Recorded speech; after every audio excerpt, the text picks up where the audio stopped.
A very important thing in decision-making process is not to come up with a decision, but to ask the right question.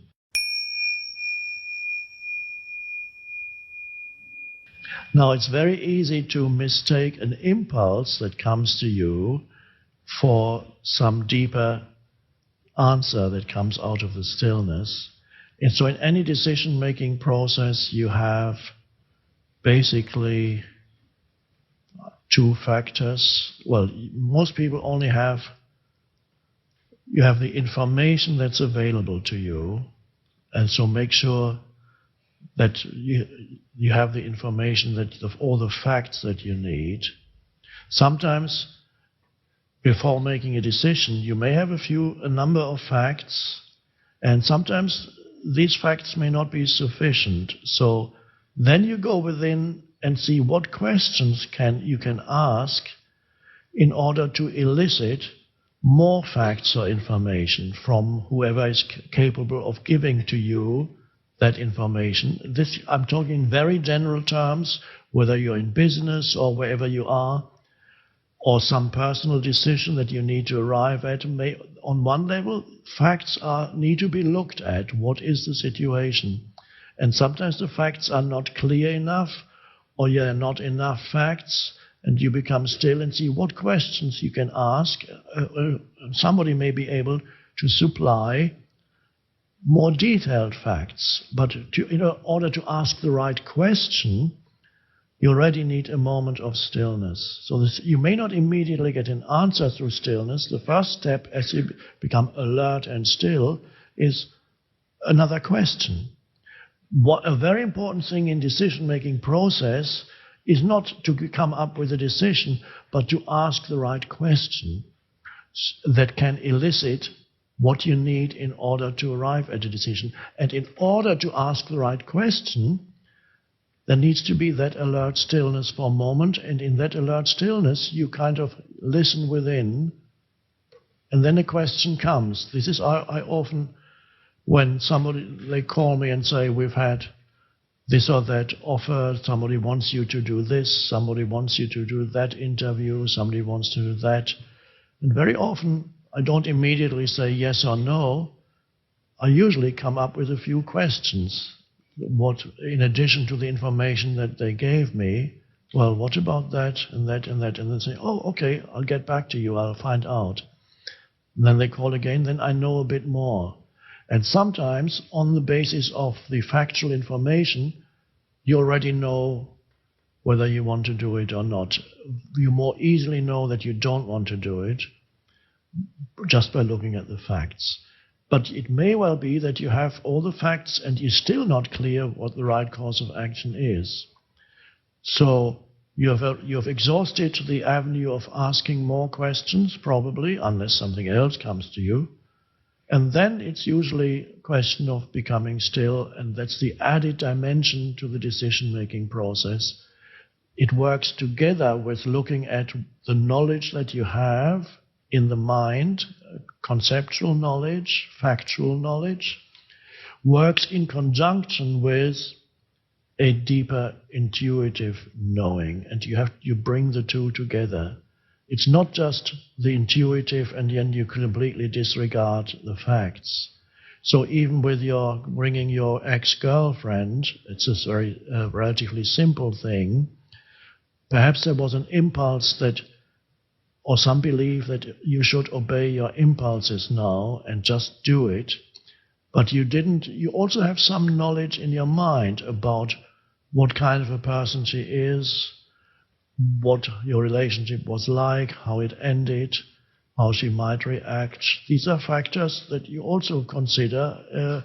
Is it a wise thing to do just on the level of thinking? You think about it, and then you go within, become still. An impulse to do something does not necessarily come from the deepest level. It could be an emotional impulse. It could be an impulse created by the ego to see itself as very spiritual, that you reconnect with her, and many different levels it could come from. Also, it's good to deal. Sometimes it's good in this case where not immediate action is not required. If you delay it a little bit, wait a day and see if the next day you still feel the same, or the day after. Because in this case, for example, even immediate action is not required. So it's often helpful to know whether something is real, comes from the deepest level. Give it some time. If it's still there tomorrow or next week, it's more likely to be true and come from the deepest level than an impulse can dissolve very quickly. An impulse came to me many years ago, as I've told before on various occasions, when I lived in England, in the country. One morning, not an impulse, but a strong knowing was there that for some reason I had to move to the west coast of North America. But I didn't know why. But I didn't immediately pick up the phone and make a reservation and sell everything I have. I waited. And days passed, and every day that was still there. Several weeks passed, and it was still there. And then I knew this I had to do. It was not a temporary impulse or an idea that came into my mind. It came from a deeper level. If I had not obeyed it, probably I would have fallen ill or something would have gone very wrong, because I would not have gone with that deeper flow where the universe wanted to move me. So if there is time, give it time. And if something is still there after a few days or even a few weeks, then it probably comes from the deeper level. So in many cases, it's a question of balancing factual knowledge and going beyond factual knowledge. And again, to repeat, sometimes factual knowledge is all you need, and it's immediately very clear from just looking at the facts that this, for example, is not feasible. At other times, the mind could create prematurely the idea that this cannot be done because nobody has done it before and might be wrong. So don't be too certain that when the mind says no, you really have to be very clear. And if you're not totally clear, go within. So what's your add-on? With regards to choosing spiritual practice, for about 25 years I've had different regular practices, and I step back and go, gosh, have I really made any progress? And is my lack of progress from not sticking with just one, be it Goenka Vipassana or Tibetan, whatever? And I know sometimes in a practice we go through darkness, and that it's good to push on through to the other side. And sometimes there's no other side. You're just going into more and more darkness. It's the wrong direction. Could you recommend on how to decide what is the right practice? The right practice, underlying any practice, is presence. No matter the externals of the practice may be different, but what every practice points to, and eventually, if it succeeds, and you end up with, is presence. Remember our definition? I quoted Ramana Maharshi when he was asked, how do we know, because that's your question, whether we are making any progress on the spiritual path? And of course, you may remember his answer: the degree of absence of thinking is your criterion for judging progress on the spiritual path. That's all. So to what extent is there space in you? A cessation of thinking when it's not needed, rising moments of spaciousness. As you evolve spiritually, the spaciousness deepens and there's more of it. So that eventually, half of you is spaciousness. Don't take it too literally. Half of you is spaciousness, and half of you is form, mind, knowledge, and so on. If half of you is spaciousness and half of you is form, you would lead a very balanced life. And it could be that, as in the case of Ramana Maharshi, when he was a young boy and he just had the death experience, he became 90% spaciousness and he couldn't talk anymore. And he still had a body, that's the 10%, and he sat somewhere. And then he came back to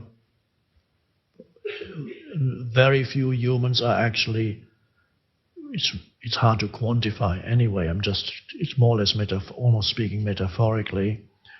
Very few humans are totally balanced between the moving in the world of form, using their mind and their knowledge, and interacting and being busy and active in the world of form, and at the same time not losing the deeper dimension of presence. So not having two separate compartments in your life. Some spiritual practitioners, meditators, develop two compartments. My spiritual practice, which they do when they meditate or go on boot camp retreats, and then my daily life. Of course, the two need to come together so that the spiritual dimension shines through all the things that you do.